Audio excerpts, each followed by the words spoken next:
Hi, everyone. I'm Hi, Wahima. and I'm Chris, and welcome to Docu Sweeties. We're two longtime friends who discuss the riveting and sometimes trashy world of reality TV and docuseries. Yes, but through our own lens, which can be a little peppery, a little salty, a little bitter. At the end of the day, hopefully mildly sweet. Mildly sweet.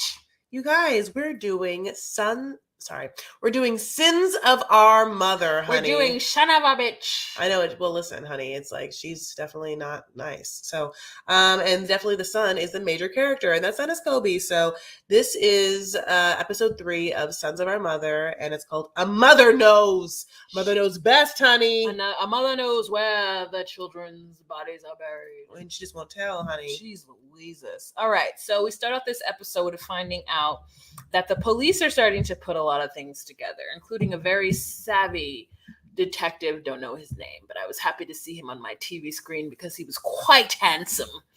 And he says that they uncovered 666 photos, which is literally the sign of the devil, of Chad and Lori getting married on the island of Kauai 13 days after his wife has died. So they exhumed that body, honey. They were like, oh, you're going to get married 13 years after your wife of 13 days, yeah. 13 days after your wife of however many years, the mother of your 5 children has died? Oh, we got to look into this shit. And so it turns out that in that photo, they see a picture. In that photo, they see an image of a malachite ring on his finger or her finger, one of them. And it happens to be a ring that someone purchased from Lori's dead husband's Amazon account. So even in post-mortem, she is using this man and taking his money to purchase things for her new husband, the husband that's ushering in the end of the world. Yeah, she couldn't just like buy something without getting like prime shipping. Yeah. You know, she wanted that prime shipping. It was one day. She's like, I need that ring. We're about to go to Kauai. I need it one day. So they bring her ass from Kauai back to Idaho, and they put her into prison, and while she awaits trial, and at her like hearing arraignment where they decide, where they whatever that is, where they decide what her bail is going to be. Her son is there, the grandparents of JJ are there, and Chad is there, but he's not in trouble because they ain't his kids, so he ain't the one that lost them. And so she comes in, and the son is like, she has on makeup that it looks like she literally painted it on her face. And I said, you know what? She talked to Lindsay. She talked to all of the women who are in Love After Lockup who've been in prison who make like prison makeup. She got some like pencil shavings for mascara. And she must have gotten some kind of like dye to stain her lips a certain color. She's a woman who cannot be seen without makeup. Yeah, prison makeup. Yeah, like Kool-Aid, Kool-Aid for your lips, like, and maybe it's a little blush. Yeah, Kool-Aid of course, for the blush.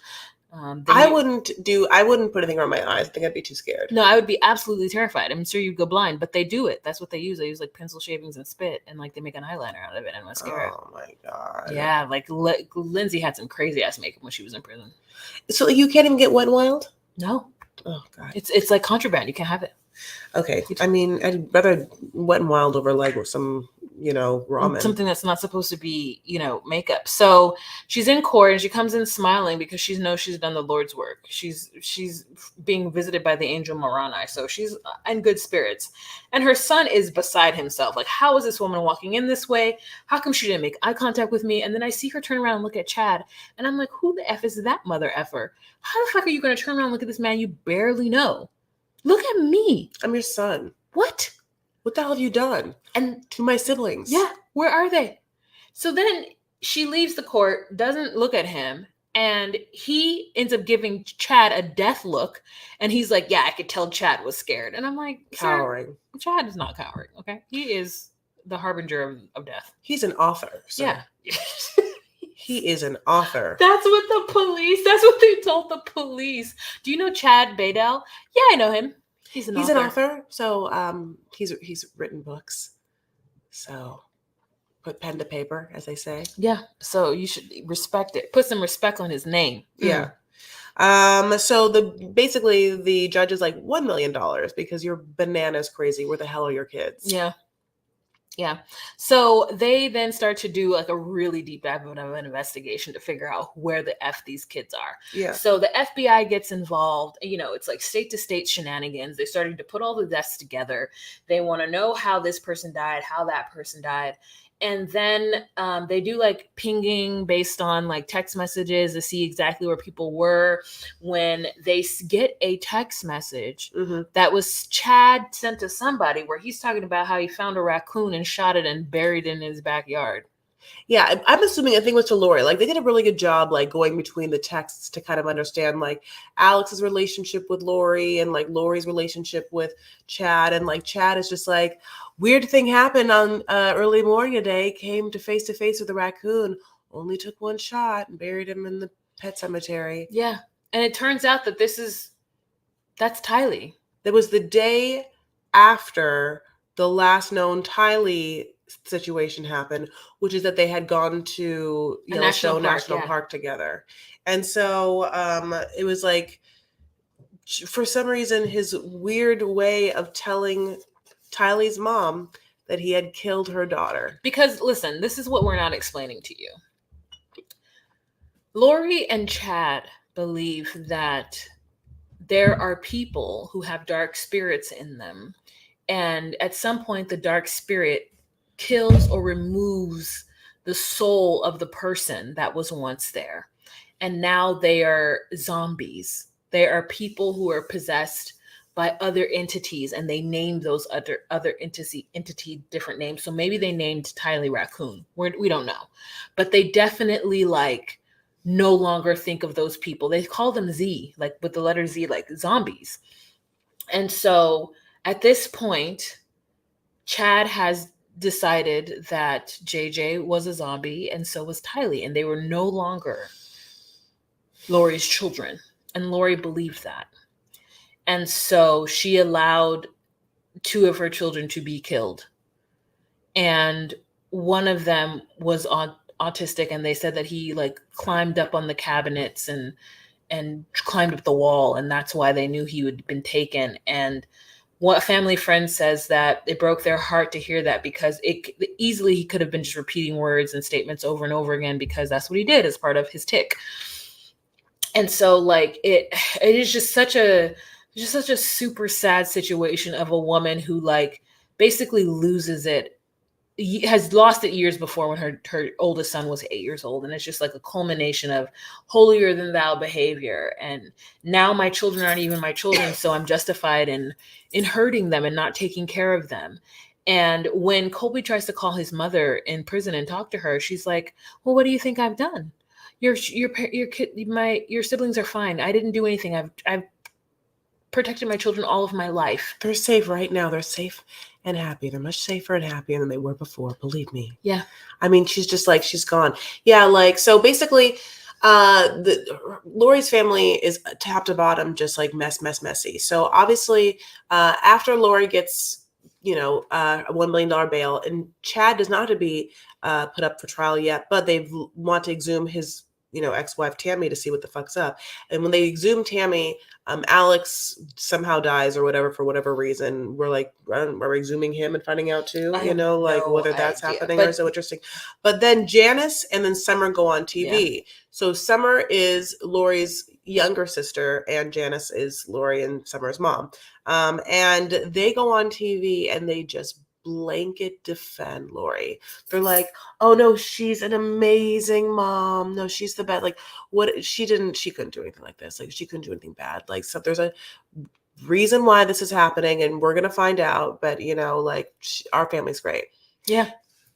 I mean, just wildly in denial. Blink. Yeah. And Colby is just that's insane. That's so crazy. I mean, and then he says that he doesn't understand why he didn't understand why his grandmother was doing it in the moment, but he in hindsight felt like she was doing it because she just fiercely defends whatever she loves. And I'm like, no, your grandmother is a complete denier, and she's the reason why her daughter and her son are weird. Basically, she didn't protect them. Yeah.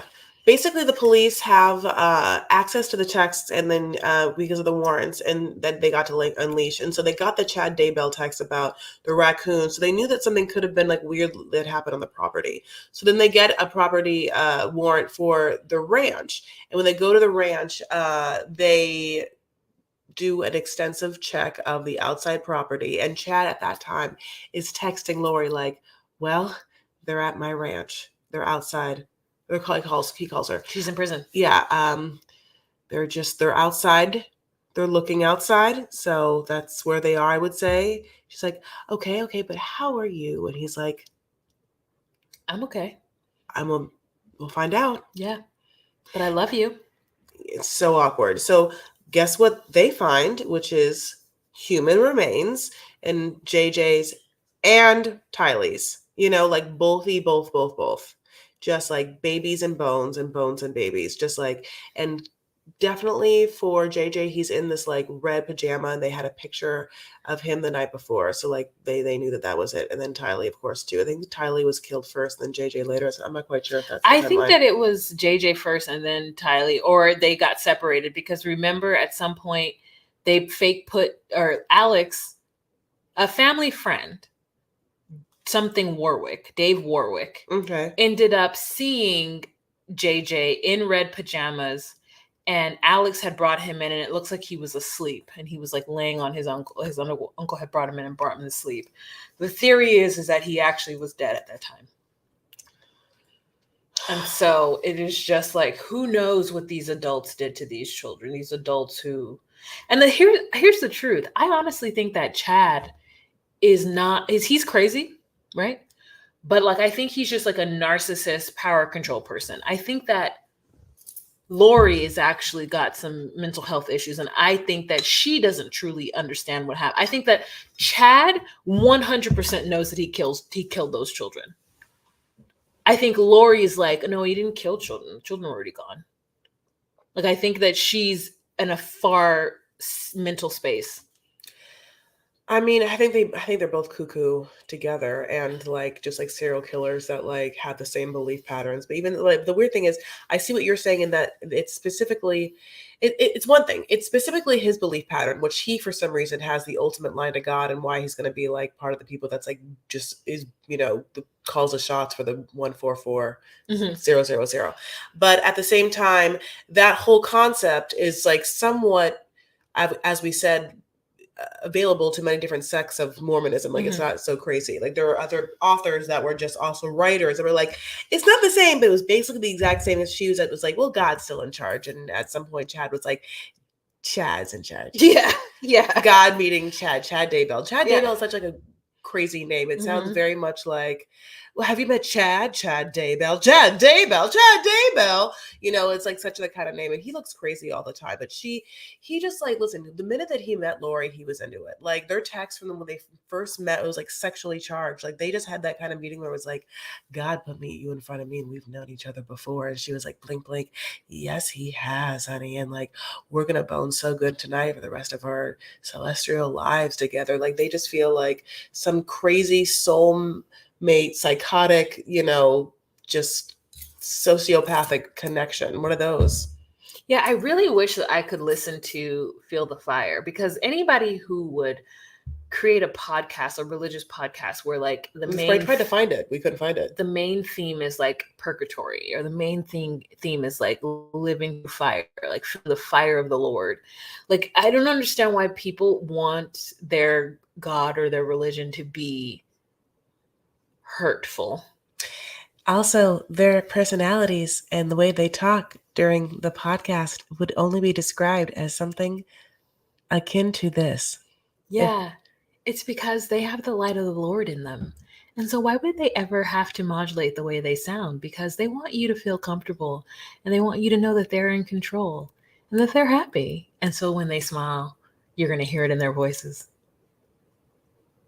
It's real. Yay. So, I mean, like, it's very confusing top to bottom. I don't know why the podcast isn't up making millions. No, I'm just kidding. It's horrible. Feel the fire. I wonder what's going to happen with that. Feel the limit. Honey, with a chalupa, for sure. Give me that packet and I'll put on my Chalupa. Yeah, I wonder what the podcast host is doing. Like everyone who was kind of around for Lori going crazy and being like, we saw the signs. So we just kind of like didn't think they were signs as much as they were just like things that happened. You know, like do they all believe this still? Like, are they all like, oh yeah, Chad was crazy, and you know, like even Julie, like so Julie, like 622 came and went. Like you still have you hanging your hat on this being like And the end of days. I didn't say it was going to be end of days. I'm just an author who was published by him. So I don't like, no, I'm a different thing. I just really, I want to know about the rest of the cult, because there are people who used to come and hear, there are people who used to come and hear Chad speak. So like, where's the rest of the fandom? Like, what do they think? Where are they right now? Like, who are they? What's their name? We never got the name of them. What is their name? The Daybells? Oh yeah, absolutely. They should call the Daybells. Yeah, like that's like if Chad goes to prison, that should absolutely it will be his like fan group. So basically, the way this episode ends, and we'll talk some more about like what we know for after, is that Colby calls his mother, like we was said, and like they have this very terse phone call where he's trying to like be like, "Mom, I miss my siblings. I miss my dad," and she's like, I miss them too. Yeah, of course they're great. No, I never said they weren't great. And he's like, why are they dead, Mom? Why is anything anything? Yeah. Why is the sky blue, honey? Why? Just you as the asking way me? it is. I don't know. You know, it's just like, that is life, but I haven't done anything Okay, wrong. Sarah. Whatever will be, will be. Bloody be. Yeah. You know? So he's just like, he'll never get like a square answer from her. And Chad and Lori have to stay on trial. Now, this is what happens. Lori is bananas. And so at first she's going and has to get like a hold, like a mental hold to see if she's even capable, if she's even culpable. And that happened. And then by the end of the docuseries, we're docu-sweeties. They say that she is, and that is going to happen. However, since that has happened, it's now been brought into question if in fact she is, because she seems absolutely bananas. This woman has been found in like just singing at night in her cell. And she, you know, like they're like, well, maybe she's not right. But the reason she's not right is because she allowed her children to be killed. So even if at some point that she thought that it was completely needed to happen, there's still a part of her that knows that what happened was wrong, even if it felt right. Mm-hmm. And so I don't think that you can truly come back from that when you have a life of abuse and you don't acknowledge it, and you just really want strict scripture to help you through everything. Mm-hmm. It just feels so bad for like JJ's parents, you know, like everyone involved, like, you know, basically Colby, who has been a very active member of this docuseries, he ends, you know, having sort of like a Kauai memorial where he like, you know, says that culture appropriates and puts leis in the water to celebrate his father and his two siblings. They all loved Kauai so much. Listen, I'll be honest, this part, and I feel bad for Colby, I really do. I could have used like this part to be like 5 minutes less, and even if it made that negative, that'd be fine. Colby and his wife, what we last hear an update, which I haven't done quite enough research, but supposedly they're having some marital issues themselves, are no longer together. So yeah. I'm sorry to hear that, but it definitely seems like I could understand anyone involved needing like years and years of therapy. You know, like he's like a surviving member of what looks like a very effed up family. And he's even his own grandmother offers him absolutely no comfort. Yeah, and he was abused as a child, so he's got his own trauma to go through at that point too, and he blames himself because he feels like he doesn't say that is the time that he thinks probably affected his mother, but he says that he felt that she was not mad at him, but just kind of like, I think, glazed over a little bit. Like there was a little bit of like, she trusted him and she knew what happened, but like her reaction to it was probably traumatic for her as a possible victim of sexual abuse herself. I wonder if he internalizes any in the guilt, which he should not, but internalize any guilt for her having told his mother the thing that he was molested, that feels like it just was too much for her to mentally bear, and she like lost it, you know, like, because he does bring up the fact that he was the person that said that. And then it does feel like later on she says in her podcast that she gave her life over to religion so that she wouldn't kill someone.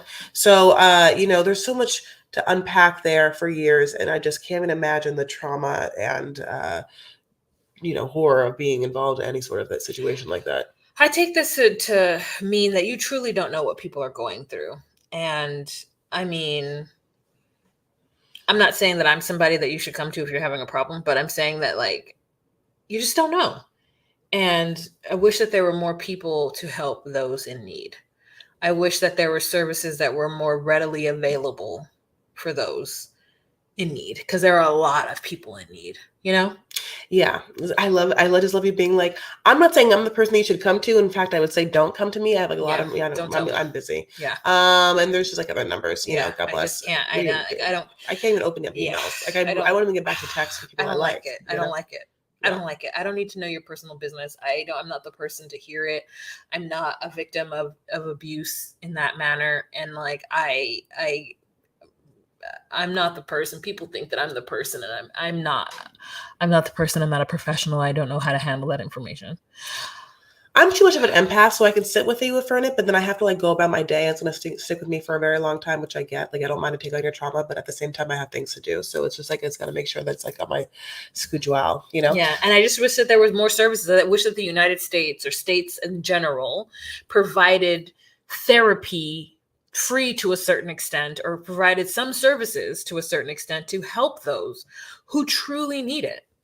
I'm going to tell you this right now. I think any streaming service who has documentaries or docuseries about people that have any sort of mental health should pay a little bit of tax to like some sort of like foundation that like will give back to the community. Because as we sit here and watch all these people, and you know, from House of Hammer to Teal Swan to this to Man, you know, Most Hated Man on the Internet, like there's just so many docuseries and documentaries about con men or people that do cults or whatnot. And so it'd be great if there really was something that we could give back besides snarky commentary. And this is the sweet part of our docu-sweeties. No, shut up. What if we could raise money for mental health? And shut up, Wah. No, listen, I'm saying shut up because if you're on Patreon, you can see that she's shaking her head. But if you are on the podcast, you can't hear that. I just look crazy, but she's shaking her head violently at me. Now she's scratching her nose. No, we have to give some money back, Wah. No, we do not. Well, not us personally. We don't make enough money, but we need to like be a part of the solution, not the part of the problem. We're not a part of the problem. We can be not a part of the solution and also not a part of the problem, and just kind of like. Can you really be like, if you are not part of the solution, then you're part of the problem? I mean, that sounds like a cult leader slogan. Well, if you're not with me, you're against me. Listen, that's not true. Docu-Sweeties is a cult. Wow. Okay, and I'm the HR. So it's going to make it seem palatable. Oh, yeah. But really, it's still a cult. Am I the leader? No. Oh, are you the leader? You're the spirit. What are you? You're the like what? Secretary of like State? Relaxation or whatever. Didn't we just decide that that's what you are? Oh, but who's going to be the head? I mean, if anything, me. What? Wow. What are you? You're like the guru of like relaxation. Didn't I call you that? Didn't we name that's what you were? You're but you were the HR. We never talked about who's actually the CEO. Okay, it's me. Ooh, I did not know that. You know, didn't know it. Okay, well, we really got through that episode a little quick, but you know, sometimes the docuseries are not as long as other things. Yeah, the last episode really was just a wrap up of everything. Yeah. There wasn't that much content in it. It was just kind of a regurgitation of everything we already knew. Yeah, do you want me to we can't talk that long about that Kauai memorial scene. I don't know what to tell you about it. Like, I mean, they're not upset. They're not upset. Yeah, no, they're not. Yeah, they're fine. Listen, be a snort little snippet. Snort little snippet. Snort? A short What is she thinking of doing? No. Mm-hmm. A short little snippet, but I want you to have a great day, not thinking about murder and horror and abuse and crazy religions. We want you to think of happy things. Puppies, rainbows, strudels. Ooh, raindrops on roses? Yeah. Okay. Kama Sutra. You guys, listen to our podcast. Give us 5 stars if you think we're great, because we are. So you should. And listen to our Love After Lockup and 90 Day Fiance and all the things that we've got going on. Do what you got to do. If you want to come and talk to us, or if you want to join our Patreon, you can do so on patreon.com/DocuSweeties. And for our social medias, that could be found at DocuSweeties on Instagram, DocuSweeties1 on Twitter and TikTok. We love you guys so much. If you haven't yet, episode 1 of this docuseries special, Sons of Our Mother, had Kate Casey, which was a really great, fun episode. And she really gave us her deep dive because she interviewed the director of this docuseries and the forensic psychiatrist that was involved in it. So that's a nice, long, juicy episode. Make sure you listen to that one too. And that's episode 535 on her podcast called Reality Life with Kate Casey. All right, my loves, have a good one, and we'll talk to you later. Okay, babes? Bye. Bye.